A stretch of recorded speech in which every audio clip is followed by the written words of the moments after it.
ವಾಲ್ಮೀಕಿ ನಿಗಮದ ಅಕ್ರಮ ಹಣ ವರ್ಗಾವಣೆ ಪ್ರಕರಣದಲ್ಲಿ ಈಗಾಗಲೇ ಬಿಜೆಪಿ ಹೋರಾಟ ಮಾಡ್ತಿದೆ. ಮತ್ತೊಂದು ಬಹುಕೋಟಿ ಅದರ ಬೆನ್ನಲ್ಲೇ ಅಕ್ರಮ ಒಂದು ಬಯಲಿಗೆ ಬಂದಿರುವಂಥದ್ದು. ಮೈಸೂರು ಮುಡಾದಲ್ಲಿ ಅಕ್ರಮವಾಗಿ ಸೈಟ್ ಹಂಚಿಕೆ ಪ್ರಕರಣ ಈಗ ಬಯಲಿಗೆ ಬಂದಿದೆ. ಖುದ್ದು ಮುಖ್ಯಮಂತ್ರಿಯವರ ಪತ್ನಿ ಪಾರ್ವತಿ ಅವರಿಗೂ ಕೂಡ ಅಕ್ರಮವಾಗಿ ನಿವೇಶನ ಹಂಚಿಕೆ ಮಾಡಲಾಗಿದೆ ಅನ್ನುವಂಥ ಆರೋಪ. ಇದರಲ್ಲೂ ಕೂಡ ಬಿಜೆಪಿ ಯಾವ ರೀತಿ ಹೋರಾಟ ಮಾಡುತ್ತೆ ಅನ್ನುವಂಥದ್ದು ಕಾದು ನೋಡಬೇಕು. ಯಾಕೆಂದರೆ ಕಾಂಗ್ರೆಸ್ಸು ಬಿಜೆಪಿ ಕಡೆ ಬೆರಳು ತೋರ್ತಾ ಇದೆ. ಅಕ್ರಮ ನಿವೇಶನ ಹಂಚಿಕೆ ಆದಾಗ ಬಿಜೆಪಿ ಅಧಿಕಾರದಲ್ಲಿತ್ತು ಅನ್ನುವಂಥದ್ದು ಕಾಂಗ್ರೆಸ್ ವಾದ. ನಮ್ಮ ಜೊತೆ ಪ್ರತಿಪಕ್ಷ ನಾಯಕ ಆರೋಶಕ್ ಅವರಿದ್ದಾರೆ. ಸರ್, ಮುಖ್ಯವಾಗಿ ವಾಲ್ಮೀಕಿ ನಿಗಮದ ಅಕ್ರಮ ಈಗಾಗಲೇ ಹೋರಾಟ ಮಾಡ್ತಿದ್ರೆ, ಅದು ಬೆನ್ನಲ್ಲೇ ಈಗ ಮುಡಾ ಅಕ್ರಮ ಬಯಲಿಗೆ ಬಂದಿದೆ. ಮುಡಾ ಅಕ್ರಮದಲ್ಲಿ ಬಿಜೆಪಿ ರೋಲ್ ಇದೆ ಅನ್ನುವಂಥದ್ದು ಕಾಂಗ್ರೆಸ್ ಆರೋಪ. ಇಡೀ ಪ್ರಕರಣದ ಬಗ್ಗೆ ಏನು ಹೇಳ್ತೀರಾ? ಮೊದಲಿಗೆ ಇವತ್ತು ನಮ್ಮ ಹೋರಾಟ ಇರೋವಂಥದ್ದು ವಾಲ್ಮೀಕಿ ನಿಗಮ ಟಿಗಳಿಗೆ ಏನು ಬಡವರಿಗೆ ಹಣ ಕೊಡಬೇಕಾಯಿತು, ಅವ್ರಿಗೆ ಲೋನ್ ಫೆಸಿಲಿಟಿ ಇರ್ಬೋದು, ಅವರ ರೈತರಿಗೆ ಜಮೀನು ಇರ್ಬೋದು, ಈ ಥರದ ಕೊಡೋವಂಥ ಸುಮಾರು 187 ಕೋಟಿ ಹಣವನ್ನು ಬೇನಾಮಿ ಅಕೌಂಟ್ಗೆ ಟ್ರಾನ್ಸ್ಫರ್ ಮಾಡಿ ತೆಲಂಗಾಣದಲ್ಲಿ ಹೈದರಾಬಾದಲ್ಲಿ ಅದನ್ನು ಲ್ಯಾಂಬೋಗಿ, ಕಾರು, ಮನೆ, ಎಲೆಕ್ಷನ್ಗೆ ಕಾಂಗ್ರೆಸ್ ಪಾರ್ಟಿ ಎಲೆಕ್ಷನ್ಗೆ ಫಂಡು, ಈ ಥರ ಹೋಗಿರೋವಂಥದ್ದು. ಇದು ಬ್ರಹ್ಮಾಂಡ ಹಗರಣ, ಒಂದು ದೊಡ್ಡ ಹಗರಣ ನಡೆದಿದೆ. ಯಾಕಂದ್ರೆ ದಲಿತರ ಹಣ ಇದು. ದಲಿತರ ಹಣ ಒಂದೊಂದು ಪೈಸನೂ ಕೂಡ ಲೆಕ್ಕ ಕೊಡಬೇಕು ಸರ್ಕಾರ. ಅಂಥದ್ರಲ್ಲಿ ಕಾಂಗ್ರೆಸ್ ಸರ್ಕಾರ ದಲಿತರ ಹಣವನ್ನೇ ನುಂಗಿದೆ. ಒಂದು ವಿಕೆಟು ಬಿದ್ದಿದೆ ನಾಗೇಂದ್ರ. ನಾನೀಗಾಗಲೇ ಹೇಳಿದ್ದೀನಿ, ನಾಗೇಂದ್ರ ಅದರಲ್ಲಿ ಒಂಥರ ಕಮಿಷನ್ ಏಜೆಂಟ್ ಅಷ್ಟೇ. ಅವನ ಕಮಿಷನ್ ಎಷ್ಟಿದೆ ಅಷ್ಟೇ ಸಿಕ್ಕಿರೋದು ಅವನಿಗೆ. ಮೇಯ್ನು ಹಣ ದುಡ್ಡು ದೊಡ್ಡ ಗಂಟು ಹೋಗಿರೋವಂಥದ್ದು ಕಾಂಗ್ರೆಸ್ ಪಾರ್ಟಿಗೆ. ಮತ್ತು ಬೇನಾಮಿ ಅಕೌಂಟಿಗೆ ಟ್ರಾನ್ಸ್ಫರ್ ಆಗಬೇಕು ಅಂತಂದರೆ ಫೈನಾನ್ಸ್ ಡಿಪಾರ್ಟ್ಮೆಂಟ್ ಏನು ಕತ್ತೆ ಕಾಯ್ತಾ ಇತ್ತಾ? ಇಷ್ಟೊಂದು ದೊಡ್ಡ ಏನೋ 10 ಲಕ್ಷ 5 ಲಕ್ಷ ಆದರೆ ಪರವಾಗಿಲ್ಲ, ಕೋಟ್ಯಾಂತರ 187 ಕೋಟಿ. ಇಲ್ಲಿ MLAಗಳು ರಸ್ತೆ ಮಾಡೋಕ್ಕೆ ದುಡ್ಡು ಕೇಳಿದ್ರೆ ಇಲ್ಲ, ಒಂದು ಕೊಳವೆ ಬಾವಿ ಕೊರಿಯೋಕ್ಕೆ ನಮ್ಮ ಹತ್ರ ದುಡ್ಡಿಲ್ಲ. 1 ವರ್ಷದಿಂದ ಅಭಿವೃದ್ಧಿ ಕುಂಠಿತ ಆಯಿತು. ಇಲ್ಲಿ ಇಷ್ಟೊಂದು ಕೋಟಿ ಹಣವನ್ನು ನುಂಗಿದ್ದಾರೆ.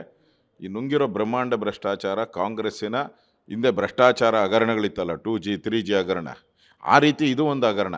ಈಗ ಅದರ ಬೆನ್ನಲ್ಲ ಮೈಸೂರು ಮುಡಾ ಪ್ರಕರಣ ಬಯಲಿಗೆ ಬಂದಿದೆ ಸರ್. ಮೂಡಾದು ಇದು ಸುಮಾರು ಒಂದು 400-500 ಕೋಟಿ ಬೆಲೆ ಬಾಳುವಂಥ ಜಮೀನು. ನಾನು ನೆನ್ನೆನೂ ಕೂಡ ಅಲ್ಲಿ ಕೆಲವು ಅಧಿಕಾರಿಗಳಿಗೆ ಫೋನ್ ಮಾಡಿದೆ. ಇದು 1970-80ನೇ ಇಸ್ವಿ ಅಕ್ವೈರ್ ಆಗಿರೋ ಜಮೀನುಗಳಿಗೆ ಎಷ್ಟು ವರ್ಷ ಆಗಿದೆ? 50 ವರ್ಷ ಆಗೋಗ್ಬಿಟ್ಟಿರ್ಬೇಕು. 50 ವರ್ಷ ಆಗಿರೋ ಜಮೀನಿಗೂ ಕರೆದು 50-50 ಅಂತೇಳಿ ಡೀಲ್ಗಳು ಮಾಡ್ಕೊಂಡು ಕೊಟ್ಟಿದ್ದಾರೆ. ಅಂದರೆ ಇದು ದೊಡ್ಡ, ಇದು ಯಾವ ರೀತಿ ವಾಲ್ಮೀಕಿ ಹಗರಣ ಐತೆ ಅದಕ್ಕಿಂತ ದೊಡ್ಡ ಬ್ರಹ್ಮಾಂಡ ಹಗರಣ. ಇದರಲ್ಲಿ ಏನು ಅಂತ ಹೇಳಿದ್ರೆ ಸ್ವತಃ CM ಅವರಿಗೆ ಅಲರ್ಟ್ ಆಗಿದೆ, ಅವ್ರ ಕುಟುಂಬಕ್ಕೆ ಅಲರ್ಟ್ ಆಗಿದೆ. ಇದು ಎಷ್ಟು ಜನಕ್ಕೆ ಹೋಗಿದೆಯೋ ನನಗೆ ಇನ್ನೂ ದಾಖಲೆಗಳು ತೆಗಿತಾ ಇದ್ದೀರಿ ನಾವು. ನನಗನ್ಸ್ತೈತೆ ನೇರವಾಗಿ ಇದರಲ್ಲಿ CM ಕೂಡ ಭಾಗಿಯಾಗಿದ್ದಾರೆ. 50-50 ಸ್ಕೀಮಲ್ಲಿ ಅದು ಯಾವತ್ತೂ ಅಕ್ವೈರ್ ಆಗಿರೋ ಜಮೀನು. ಕೆಲವರೆಲ್ಲ ದುಡ್ಡು ತೊಗೊಂಡಿದ್ದಾರೆ. ಅವ್ರಿಗೆಲ್ಲ ಮತ್ತೆ ದಾಖಲೆಗಳನ್ನು ಸೃಷ್ಟಿ ಮಾಡಿ ಇವತ್ತು ಕೊಟ್ಟಿದ್ದಾರೆ. ಕೂಡಲೇ ಇದಕ್ಕೆ ಎಲ್ಲ ಯಾವುದ್ಯಾವುದು ಈ ಥರ ನನಗನ್ಸ್ತೇ ಸುಮಾರು 300-400ಕ್ಕೂ ಹೆಚ್ಚು ಸೈಟ್ಗಳು, ದೊಡ್ಡ ಸೈಟ್ಗಳು ಈ ಥರ ಅಲಾಟ್ಮೆಂಟ್ ಆಗಿದೆ. ಕೂಡಲೇ ಸರ್ಕಾರ ಮಾನ ಮರ್ಯಾದೆ ಇದ್ದರೆ ಇವತ್ತೇ ಅದನ್ನು ರದ್ದು ಮಾಡಬೇಕು. ಯಾರ್ಯಾರಿಗೆ ಈ ಥರ ಅಲಾಟ್ ಆಗಿದೆಯೋ ಅದೆಲ್ಲವನ್ನು ರದ್ದು ಮಾಡಬೇಕು. ಮತ್ತು ಯಾವ ರೀತಿ ಮಂಡ್ಯದ ಮೂಡಾದಲ್ಲಿ ಇದೇ ಥರ ಹಗರಣ ಆಗಿತ್ತು. CBI ತನಿಖೆ ನಡೀತಾ ಇದೆ. ಅದರಲ್ಲಿ ನಮ್ಮ JDSನ ಪುಟ್ಟರಾಜು ಯಾರ್ಯಾರೋ ಇದ್ದಾರೆ ಪಾಪ. ಇದನ್ನು ಕೂಡ CBI ಕೊಡಬೇಕು.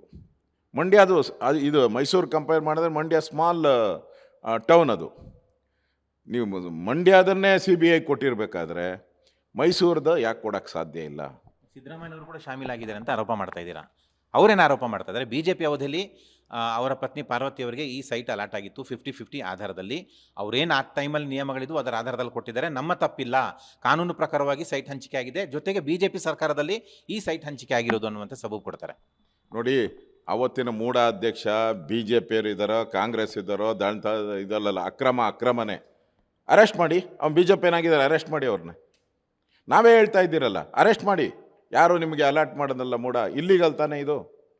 ಇಷ್ಟೊಂದು ದೊಡ್ಡ ಹಗರಣ ಇಲ್ಲಿಗಲ್ ತಾನೇ? ನಿಮ್ಗೆ ಎಲ್ಲೋ ನಿಮ್ಮ ಜಮೀನು ಮೈಸೂರಿಂದ ನಿಮ್ಮದು 20 ಕಿಲೋಮೀಟ್ರ್ ದೂರದಲ್ಲಿರೋ ಜಮೀನಿಗೆ ಮೈಸೂರು ಒಳಗಡೆ ನಿಮಗೆ ಸೈಟ್ ಕೊಟ್ಬಿಟ್ರೆ ಅದರ ಬೆಲೆ ಏನು, ಇದ್ರ ಬೆಲೆ ಏನು? ಇದಕ್ಕೆ ಕಂಪೇರ್ ಮಾಡಿದ್ರೆ ಇದು 10-15 ಪಟ್ಟು ಜಾಸ್ತಿ ಇರ್ತೈತೆ ಇಲ್ಲಿ. ಅಂದರೆ ಡೈರೆಕ್ಟಾಗಿ ಮೋಸ ಮಾಡುವಂಥದ್ದು, ಅಂದರೆ ಸರ್ಕಾರದ ದುಡ್ಡನ್ನು ಒಡೆಯುವಂಥದ್ದು, ಜನರ ಕಣ್ಣಿಗೆ ಮಣ್ಣೆರಚುವಂಥದ್ದು. ಇದಕ್ಕಿಂತ ದೊಡ್ಡ ಹಗರಣ ಸಾಧ್ಯನೇ ಇಲ್ಲ. ಇದು ದೊಡ್ಡ, ಅಂದರೆ ಕಾಂಗ್ರೆಸ್ ಬಂದ ಮೇಲೆ ಹಗರಣಗಳ ಮೇಲೆ ಹಗರಣಗಳು, ದೊಡ್ಡ ದೊಡ್ಡ ಹಗರಣಗಳು. ಅದು ಎಲ್ಲ 10 ಲಕ್ಷ 20 ಲಕ್ಷ ಹಗರಣ ಎಲ್ಲ ಇಲ್ಲ, ಎಲ್ಲ ಕೋಟಿ ಕೋಟಿ, 187 ಕೋಟಿ, ಈಗ ಒಂದು 400 ಕೋಟಿ, ಹಿಂಗೆ ಇವೆಲ್ಲ ಒಂದೊಂದೇ ಹಗರಣಗಳು ಬಯಲಿಗೆ ಬರ್ತಾ ಇದೆ ಕಾಂಗ್ರೆಸ್. ಅಂದರೆ ಜನಕ್ಕೆ ಅರ್ಥ ಆಗಬೇಕು, ಕಾಂಗ್ರೆಸ್ ಬಂದರೆ ಹಗರಣಗಳ ಸಲಮಾಲೆ, ಹಗರಣಗಳು, ಲೂಟಿ, ಇವೆಲ್ಲ ನೋಡ್ತಾ ಇದೆ. ಬೆಂಗಳೂರಲ್ಲೂ ನೋಡ್ತಾ ಇದ್ದೀರಾ ನೀವು. ಆಗಿನ ಮುಡಾ ಅಧ್ಯಕ್ಷನ ಮೇಲೆ ಆರೋಪ ಮಾಡ್ತಾ ಇದ್ದೀರಾ. ಆಗಿನ ಮುಡಾ ಅಧ್ಯಕ್ಷ ಈಗ ಕಾಂಗ್ರೆಸ್ನಲ್ಲಿದ್ದಾರೆ, ಅವರು ಆಗ ಬಿ ಜೆ ಪಿಯಲ್ಲಿ ಇದ್ರು, ಸರ್ಕಾರ ನಿಮ್ಮದೇ ಇತ್ತು. ನೋಡಿ, ಯಾರಾದರೂ ಯಾವ ಸರ್ಕಾರ ಇದನ್ನು, ಸರ್ಕಾರ ಏನು ಕ್ಯಾಬಿನೆಟ್ ತಂದು ಇವ್ರಿಗೇನು ಅನುಮತಿ ಕೊಟ್ಟಿದ್ರಾ? ಈ ಮುಖ್ಯಮಂತ್ರಿಯನ್ನು ಅಪ್ರೂವ್ ಮಾಡಿದ್ರ? ಮುಖ್ಯಮಂತ್ರಿಗಳು ಅಪ್ರೂವ್ ಮಾಡಿ ಇವರಿಗೆ ಸೈಟ್ ಕೊಡಿ ಸಿದ್ದರಾಮಯ್ಯನಿಗೆ ಅಂತ ಹೇಳಿದರೆ ಸರ್ಕಾರ ಅಷ್ಟೇ. ಆ ಥರದ ಬೇಕಾದಷ್ಟು ಕರ್ನಾಟಕದಲ್ಲಿ 30-40 ಹೌಸಿಂಗ್ ಇವೆ, ಸೈಟ್ ಅಲಾಟ್ ಮಾಡೋ ಸರ್ಕಾರದವು ಇದೆ. ಅವೆಲ್ಲ ಅಲ್ಲಿ ಲೋಕಲ್ ಆಗಿ ಅವ್ರ ಅಧ್ಯಕ್ಷರು ಇರ್ತಾರೆ, ಅಲ್ಲಿ ಕಮಿಷನರ್ ಇರ್ತಾರೆ, ಯಾರನ್ನೇ ಇರಲಿ. ಇವಾಗ ನಾವೇ ಹೇಳ್ತಾ ಇದ್ದೀರಲ್ಲ, ಅವ್ನು ಬಿ ಜೆ ಪಿನಾದರೂ ಅರೆಸ್ಟ್ ಮಾಡಿ, ಕಾಂಗ್ರೆಸ್ ಆದರೂ ಅರೆಸ್ಟ್ ಮಾಡಿ, ಯಾರಾದರೂ ಏನಂತೆ, ತಪ್ಪೇ ತಾನೇ. ಇದು ಹಗರಣ, ಇದು ಹಗರಣ. ಇದು ಇಲ್ಲೇ ಅಂತಲ್ಲ, ಮಂಡ್ಯದಲ್ಲೂ ಆಗಿದೆ. ಮಂಡ್ಯದಲ್ಲಿ ಯಾಕೆ ಸಿ ಬಿ ಐ ತನಿಖೆ ನಡೀತಾ ಇದೆ? ಸಿ ಬಿ ಐ ತನಿಖೆ ನಡೆದು ಭಾಳಷ್ಟು ಜನಕ್ಕೆ ಅರೆಸ್ಟು ಕೂಡ ಮಾಡಿದರು. ಅವ್ರು ಬಿ ಜೆ ಪಿಯವರು ಇರ್ಬೋದು, ದಳದವ್ರು ಇರ್ಬೋದು, ಯಾರೇ ಇರ್ಬೋದು. ಮಂಡ್ಯದು ನೀವು ಸಿ ಬಿ ಐ ತನಿಖೆ ಮಾಡ್ಸೋಕ್ಕಾಗ್ತೈತೆ, ಮೈಸೂರ್ದು ಯಾಕೆ ಮಾಡ್ಸೋಕ್ಕಾಗಲ್ಲ? ಅದಕ್ಕೆ ಬಿ ಜೆ ಪಿ ಇದನ್ನು ಸಿ ಬಿ ಐ ತನಿಖೆ ಕೊಡಬೇಕು. ಮತ್ತು ಎಲ್ಲ ಸೈಟ್ಗಳು ಯಾರ್ಯಾರಿಗೆ ಈ 50-50 ಸ್ಕೀಮಲ್ಲಿ ಅಕ್ರಮ ಮಾಡಿದ್ರೆ ಇದನ್ನು ರದ್ದು ಮಾಡಬೇಕು, ಕೂಡಲೇ ರದ್ದು ಮಾಡಬೇಕು. ಮತ್ತು ಯಾರು ಇದರಲ್ಲಿ ಭಾಗಿಯಾಗಿದ್ದಾರೆ, ಕಮಿಷನರು, ಅವತ್ತಿನ ಚೇರ್ಮನ್ನು, ಅವ್ರನ್ನೂ ಕೂಡ ಇಮ್ಮಿಡಿಯೇಟಾಗಿ ಅರೆಸ್ಟ್ ಮಾಡಬೇಕು. ಇದು ಬಿ ಜೆ ಪಿಯ ನಿಲುವು. ಇದು ಪ್ರತಿಪಕ್ಷ ನಾಯಕ ಆರ್ ಅಶೋಕ್ ಅವರ ಮಾತುಗಳು. ಕ್ಯಾಮ್ರಾಮನ್ ಪುರುಷೋತ್ತಮ ಜೊತೆ ಮಸೂದ್, ಪಬ್ಲಿಕ್ ಟಿವಿ, ಬೆಂಗಳೂರು.